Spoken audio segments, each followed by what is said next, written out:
parce qu'il y a un prof qui vend des bonnes notes contre du sexe avec des élèves. Je vais vous parler aussi de ce qui se passe dans la morgue de l'université de médecine. Ensuite, je vais vous parler d'un prof qui mettait systématiquement les élèves qu'il n'aimait pas en échec. Et enfin, je vais vous parler d'un professeur qui m'a téléphoné un jour pour m'aider à tricher à son propre examen. Bonjour les amis, j'espère que vous allez bien. Alors pour ceux qui se demandent pourquoi je reviens maintenant, pourquoi avec ce genre de vidéo, tout ça est parti d'Instagram. Et j'ai réalisé il y a peu une foire aux questions et on m'a posé une question sur mon expérience à l'université. Qu'est-ce que je regrettais, qu'est-ce que j'ai vécu, etc. J'en suis venu à vous dire que j'avais vraiment des histoires incroyables à vous raconter sur cette période de ma vie. Je vous ai posé la question si ça vous intéressait d'en savoir plus. Vous avez été presque à l'unanimité à répondre que oui. C'est la raison pour laquelle aujourd'hui je reviens sur ma chaîne après une longue période d'absence. Simplement aussi parce que j'attendais que le Covid se termine pour pouvoir recommencer les talk shows. Le Covid est toujours là. Les talk shows ne reprennent donc pas. Alors je voudrais préciser que je vais parler de plusieurs histoires. Toutes ces histoires ont été vécues directement par moi. C'est pas quelque chose qu'on est venu me raconter qui a peut-être été transformé et qui ensuite m'est arrivé aux oreilles. J'ai donc décidé de me mettre dans un décor assez cocoon pour pouvoir prendre le temps de vous expliquer. J'ai préparé une petite tasse comme vous pouvez le voir parce que je pense que je vais beaucoup parler dans cette vidéo. Mettez-vous à votre aise et on va commencer. J'ai préparé mes petites notes ici et ici. J'ai scindé la vidéo en 4 parties. Je vais vous parler de ce qui se passe dans l'université de médecine où j'ai commencé mes études parce qu'il y a un prof qui vend des bonnes notes contre du sexe avec des élèves. Je vais vous parler aussi de ce qui se passe dans la morgue de l'université de médecine. Ensuite, je vais vous parler d'un prof qui mettait systématiquement les élèves qu'il n'aimait pas en échec. Et enfin, je vais vous parler d'un professeur qui m'a téléphoné un jour. Je ne sais même pas comment encore aujourd'hui comment il a eu mon numéro de téléphone. Il m'a téléphoné un jour pour m'aider à tricher à son propre examen. Donc mettez-vous bien à l'aise. On va commencer tout de suite. Bon, je vais déjà répondre aux questions que vous vous posez, parce qu'à chaque fois, j'ai ces questions qui reviennent. Je vais vous expliquer vite fait mon parcours. J'ai terminé mes études secondaires, j'ai ensuite enchaîné avec 2 ans à la faculté de médecine. Première année, je l'ai raté. La deuxième année, je l'ai raté. En vrai, je l'ai réussi, mais j'ai décidé de me réorienter, notamment par certaines choses qui s'étaient passées dans la morgue, en l'occurrence. Ensuite, je suis allé dans une autre université pour étudier l'économie. J'ai fait ça pendant 1 an. Ensuite, j'ai arrêté et je suis allé en haute école. J'ai fait 3 ans où j'ai été diplômé. Et ensuite, je suis retourné 1 an à l'université pour faire une spécialisation de ce que j'avais étudié à la haute école. Voilà. Au début, je me suis un peu cherché. J'ai raté 1 fois, 2 fois. Et bon, voilà, je suis la preuve que même si on ne réussit pas du premier coup, du deuxième coup, ou du troisième coup, du quatrième coup, finalement, avec persévérance, on peut y arriver. Si vous êtes dans ces situations-là, parce que je sais qu'il y a sans doute beaucoup d'étudiants qui vont regarder cette vidéo, si vous êtes en situation d'échec, croyez en vous, persévérez, et à un moment, ça ira. Je sais que les temps sont durs, et particulièrement pour le moment. En tout cas, pour le moment, on n'est pas là pour parler d'études, on est là pour parler des ragots, de ce qui se passe dans les couloirs. Alors, première histoire. Commençons par le commencement. Première année, on arrive dans un milieu qu'on ne connaît pas, avec des classes disproportionnées, parce qu'on se retrouve dans des amphithéâtres. On est 200, 300, 400, 500 étudiants, surtout les premiers jours. Généralement, on connaît peu ou pas de personnes. J'avais hâte de voir ce qu'allait me réserver cette nouvelle année et je peux vous dire que j'ai pas été déçu. Je vais contextualiser la chose. Je sais pas si c'est le cas dans toutes les universités, mais en tout cas dans l'université dans laquelle j'étais, les profs c'était des rockstars. Les mecs et les femmes d'ailleurs avaient tellement des carrières incroyables, avaient fait des études incroyables, des gens hyper importants, des gens qui nous impressionnaient, dont un en particulier. Alors pour des raisons légales, je vais dire, je vais pas citer de nom. À ce sujet-là, je vais rester vague, mais je vais essayer de vous donner le plus d'informations possible. On avait un prof en médecine qui donnait un cours important pour les médecines. Cet homme avait un charisme de fou. Alors, c'est pas spécialement il était beau, pas spécialement qu'il était imposant. Je sais pas expliquer. Il entrait dans la classe de cours, tout le monde se taisait alors qu'il n'avait pas prononcé un seul mot. Il mettait son micro, tout le monde fermait sa gueule et il commençait le cours comme ça. Enfin bref, voilà, ça c'était pour le personnage. De mon côté, je fréquentais une fille à cette époque-là, rien de sérieux, c'était juste comme ça. Et un jour, on est dans la rue et on croise ce professeur. Je sens que elle est gênée, elle se tend, elle se raidit un petit peu. Et je vois que lui la regarde d'une manière bizarre. On continue à marcher et quelques minutes après, elle reçoit un message. Elle le lit, elle me dit regarde. Et je me rends compte que le message qu'elle vient de recevoir, c'est le message de notre prof. Et il lui dit, pourquoi t'es pas venu me faire la bise? Est-ce que tu aurais honte de nous? Et je lui dis, attends, mais ça veut dire quoi ça? Alors moi, j'étais pas du tout, on n'était pas du tout dans une relation où un était jaloux de l'autre, on s'en battait les couilles de ça. Et donc je lui dis, mais attends, mais vas-y, explique-moi cette histoire. Elle me dit, en fait, regarde. Et donc elle me montre tout l'historique des messages qui se sont échangés. Et pour vous faire un résumé de l'histoire, c'était, vas-y, viens, on couche ensemble. Je t'assure que ton année va bien se passer. En réalité, il vendait des bonnes notes, il vendait une assurance de réussite contre des faveurs sexuelles. Alors elle, ce qu'elle m'a dit, elle a toujours refusé. Et que lui ne lâchait pas l'affaire, qu'il voulait absolument avoir quelque chose avec elle, et pas que avec elle d'ailleurs. Du coup, cette histoire m'a intrigué. J'ai voulu savoir s'il y avait d'autres personnes qui étaient dans son collimateur, et c'est avéré que oui. Et en fait, j'ai appris que à la fin des cours, lui restait volontairement plus longtemps que les élèves et demandait à 2-3 élèves qui, comme par hasard, étaient tout le temps des filles, de l'aider à prendre des dossiers qu'il avait laissés sur son bureau pour l'amener jusque dans sa voiture. Les filles prenaient les dossiers, allaient jusque dans la voiture du professeur, lui ouvrait le coffre et les faisait se pencher pour déposer le plus loin possible les cours pour qu'ils puissent voir un maximum des attributs des filles. Et il leur disait est-ce que tu veux venir faire un tour? Est-ce que tu veux que je t'amène à ton cote, donc à ton logement étudiant? Et c'est là que j'ai donc appris rapidement dans l'année. En fait, je mettais les pieds dans un monde qui n'était pas forcément très sain. Voilà pour la première histoire. N'hésitez pas à partager en commentaire ce que vous pensez de ces histoires. Partagez aussi les vôtres et je les lirai et on en discutera en commentaire avec grand plaisir. Bon, je vais aussi préciser que dans cette vidéo, j'ai pas de conseils à vous donner. Sachez juste que ce genre de pratique existe. Ensuite,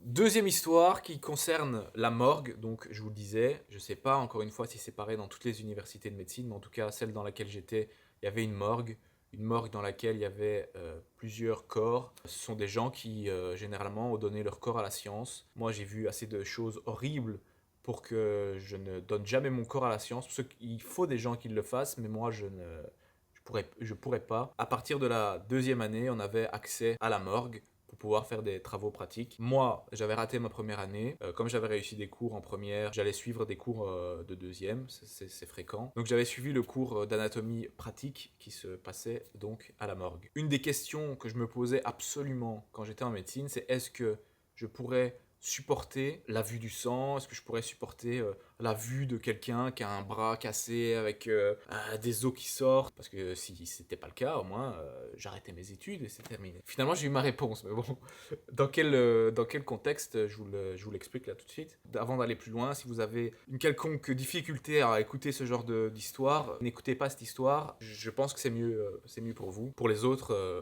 restez et écoutez. Premier cours d'anatomie en travaux pratiques. On arrive dans la morgue, donc déjà pas spécialement de préparation psychologique. On arrive dans une pièce, il y a 4 cadavres qui sont mis sur les tables comme ça, donc c'est hyper violent comme première approche. Donc avec une odeur de... Je sais pas si c'est une odeur de mort, une odeur de produits chimiques, enfin bref, une odeur très désagréable qui, moi dans un premier temps, après l'avoir senti, après avoir pris ma première respiration dans cette pièce, m'a presque donné la nausée. Après bon, on s'habitue vite, hein, mais la première respiration c'était quand même quelque chose. D'ailleurs je me souviens encore de l'odeur. À ce moment-là, les personnes décédés ne sont absolument pas disséqués. En général, c'est quelqu'un qui est mort d'une mort naturelle, pas accidenté, pas quoi que ce soit. Donc c'est quelqu'un qui est nu sur la table, mais qui n'est pas endommagé, qui n'est pas découpé, quoi que ce soit. Et donc il nous explique comment, sur base de photos, comment ça va se passer, comment on fait pour repérer un nerf, un tendon, etc. Je sais pas pour quelle raison. Après nous avoir expliqué ça, il nous dit, bah moi de mon côté, je vais faire ce que j'ai à faire. Si vous voulez, vous pouvez me regarder. Si pas, continuez à faire votre truc. Donc évidemment, par curiosité, on regarde ce qu'il est en train de faire. Le mec prend un scalpel. Je me souviens, c'était une dame qui était allongée. Étant allongée comme ça, il se met derrière sa tête, le visage tourné vers le haut. Il prend le scalpel, il le met sur le front de la dame. Il fait le tour en coupant la peau tout autour de sa tête. Il retire les cheveux, il retire tout. Il abaisse la peau de la personne sur ses yeux. Il prend une disqueuse spéciale pour les os, comme on peut voir dans les films. Il fait le tour de la tête, il prend comme un pied de biche, il l'enfonce dans la fissure qu'il vient de faire, il fait un mouvement de balancier sur le crâne, et donc évidemment on entend l'os se briser. Il retire du coup la partie supérieure du crâne. Avec tous les autres étudiants, évidemment, on voit ça. C'est choquant à voir. Il met sa main dans le cerveau, prend son scalpel, il coupe son cerveau, il sort le cerveau et il dit voilà, Ça, c'est le cerveau d'un humain, d'une femme, et puis il le met dans un seau qui était à terre. Puis il nous dit, bon voilà, en fait, vous pouvez continuer à faire ce que vous avez à faire. On est tous restés un peu cons, en fait. C'est une expérience qui est très traumatisante. Alors ça, évidemment, c'est une histoire qui m'est pas arrivée à moi personnellement, puisqu'on était plusieurs à voir ça, plusieurs à vivre ça. Le côté que je souligne aujourd'hui, c'est le manque de pédagogie qu'il y a eu derrière ça, le manque de préservation de l'étudiant de manière générale. Et ça fait partie d'un truc beaucoup plus grand qui s'appelle simplement l'humiliation scolaire. Vous pouvez regarder sur Internet, qui déstabilise l'étudiant, qui lui fait manquer de confiance et qui lui fait se questionner, se remettre en question. Agir comme ça, je pense que c'est clair, c'est une méthode de déstabilisation. On passe maintenant à la troisième histoire. Alors ça, c'est j'ai quitté mon université de médecine et je suis arrivé dans mon université économique. On avait un professeur de sociologie. Alors le mec, c'était vraiment un ours, un ours mal léché quoi. C'était un mec d'une cinquantaine d'années, toujours un chapeau sur sa tête, avec un manteau de couleur cacadois, un mec qui souriait jamais, vraiment un mec horrible, horrible. Pas physiquement, mais je veux dire dans sa manière d'être. Il aimait particulièrement humilier ses élèves, à tel point que je me souviens le premier jour, le premier cours avec lui, il nous a dit, vous savez, avant, les études étaient réservées aux élites et aux gens qui avaient de l'argent. Aujourd'hui, les études ont été démocratisées, donc vous êtes les pauvres de l'époque. Même si sur le fond, il n'a pas spécialement tort, sur la forme, ça donne le ton pour le reste de l'année, quoi. Je vous explique une autre histoire avec lui, que vous compreniez quel genre de mec c'était, et ensuite je vais en arriver à mon expérience avec lui. Encore une fois, on est dans une salle avec 200, 300 étudiants. Il y a un étudiant qui pose une question, donc ça demande déjà du courage de poser une question à haute voix devant 200, 300 personnes. Et donc il pose une question, je me souviens plus évidemment laquelle, et ce prof lui dit, je vais te répondre sur deux points. Le premier point, il fait comme ça, il répond à un truc, il dit, le deuxième point, c'est que tu me fais chier. Évidemment, tout le monde se fout de la gueule de l'étudiant. Je vous laisse vous imaginer à la place du mec qui pose une question et qui se fait insulter par le prof. Bref, on en vient maintenant à mon expérience avec lui. C'est un prof qui donnait pour son examen oral, ça c'est important de le souligner, un examen oral, il donnait des questions, 30 questions plus ou moins, mais au fur et à mesure qu'il donnait ses cours, on comprenait que, ben voilà, ce qu'il vient de dire là, c'est la réponse à la question 3, voilà, ce qu'il a dit, c'est la réponse à la question 29, voilà, des trucs comme ça. C'était pas très compliqué en fait, c'était juste le truc qu'il fallait suivre le cours. Une fois qu'on étudiait les 30 questions, on était sûr de réussir l'examen. L'examen oral arrive, on passe chacun son tour, c'est mon tour, j'arrive dans la classe, il me fait tirer dans un bol la question, je tire la question, putain, nickel, je la connais. Il me fait préparer ma question, donc je prépare ma question, 5 minutes pour préparer la question à l'écrit, et ensuite on passe à l'oral. Je vais devant lui, je réponds, je dis alors voilà, ceci, cela. Il me dit non, vraiment pas. Je dis pourquoi? C'est pas ça la réponse c'est ceci, cela, machin, tout ça. Il me répond exactement, presque mot pour mot, ce que je lui ai dit. Et je lui dis mais est-ce que je viens de vous dire? Il me dit non. Je dis mais je l'ai écrit sur ma feuille, si vous voulez lire, lisez. Il prend ma feuille, il dit ah ouais, mais ce que tu as dit c'est pas la même chose, donc je te mets en échec. Et l'histoire s'arrête pas là, et ça va se mêler avec la quatrième histoire. Et la quatrième histoire, c'est un prof qui m'a téléphoné pour que je puisse tricher à son examen. Je vous explique ce qui se passe. Un jour, je croise un professeur dans les couloirs de l'école. J'ai pas cours, lui non plus ne donne pas cours. Et je m'arrête et je discute un peu avec lui. C'est vraiment un prof adorable. Encore une fois, sans vous donner son nom, ni sa fonction, ni quoi que ce soit. C'était quelqu'un d'hyper investi dans une religion en particulier. C'est un truc important pour la suite. Il était très avenant avec les étudiants. Il voulait vraiment, quand il posait la question est-ce que ça va, il voulait vraiment savoir au fond si ça allait vraiment. Et donc il me dit ça va, etc. Et je lui dis en fait non, j'ai vécu quelque chose qui m'a dérangé fortement. Donc je lui explique l'histoire avec le putain de prof de sociologie. Viens avec moi dans mon bureau. Je le suis, je vais dans son bureau. Il me dit t'es pas le premier à me dire qu'il a procédé de cette manière-là. Et il le fait systématiquement avec les élèves qu'il aime pas. Il les met tous en échec. Ça fait des années qu'il fait comme ça. Peu importe ce que tu feras, il te mettra en échec. Et je vais essayer de t'aider. Et même si je m'égare des règles, auprès de Dieu, il me comprendra. Moi, il me dit ça, je comprends rien du tout. Vient la deuxième session d'examen, donc 4 mois après. Je dois passer par contre l'examen dont le professeur a un lien fort avec la religion, et c'était aussi un examen oral. Donc j'étudie son cours, c'était un cours de philosophie hyper compliqué, et j'avais mon horaire d'examen. Par exemple, je passais à 13h pour faire mon examen oral. Je vois un numéro qui m'appelle à 10h du matin. Je décroche. Bonjour, c'est un tel. Je vais t'aider pour mon examen. Je veux contrebalancer ce que tu as vécu avec l'autre bâtard. Il me dit pas ça. Dis-moi quelle question tu veux tirer. Alors moi, tu sais, je regarde genre, ça se fout de ma gueule, c'est quelqu'un qui a la même voix que lui, ou il donne le thème dans lequel je me sentais à l'aise. Il me dit ça va, puisque c'est aussi un système de tirage au sort. Si il mettait dans un saladier les questions, il n'aurait pas pu me dire laquelle tirer. Il me dit je vais mettre sur une table toutes les questions de l'examen, les étudiants vont passer, etc.